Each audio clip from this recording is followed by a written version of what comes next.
Les grands enjeux de Montpellier Business School, c'est tout d'abord de s'ancrer dans son territoire.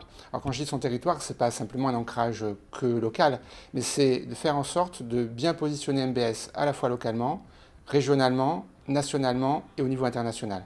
Cette école, qui est un marqueur du territoire, est incontournable pour les prochains dirigeants de demain.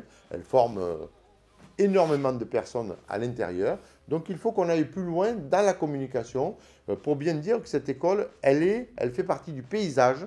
C'est pour ça d'ailleurs qu'on a ce projet de campus. On n'a pas un projet, ce n'est pas le président du Business School qui a un projet dans sa tête, c'est un projet complet qui a été voté en Assemblée Générale de la Chambre de Commerce, en Assemblée Générale de la Chambre Régionale, en Assemblée Générale à l'intérieur de la Business School.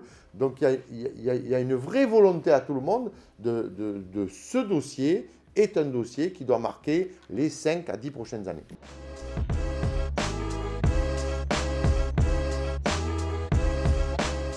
L'autre enjeu majeur de MBS, c'est de s'internationaliser encore plus. Quand on dit internationalisation, ce n'est pas simplement d'envoyer des étudiants de MBS à l'étranger, c'est aussi de savoir recevoir des étudiants étrangers au sein de MBS.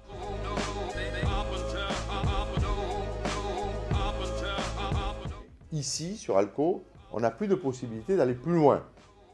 Donc j'ai rencontré monsieur le maire, Philippe Sorel. Alors avant, j'avais rencontré Jean-Pierre Moore, je rappelle, d'où part le dossier, sur lequel on avait dit, ça y est, on part à l'époque sur Oz, maintenant sur Cambacérès, donc par changement de nom, c'est le même lieu. Mais on a dit, voilà, le dossier, il va là, il va à côté de la gare TGV, et l'objectif, c'est celui-là. Un autre aspect sur lequel nous allons travailler plus avec les entreprises locales, c'est tout l'aspect de la formation professionnelle et continue.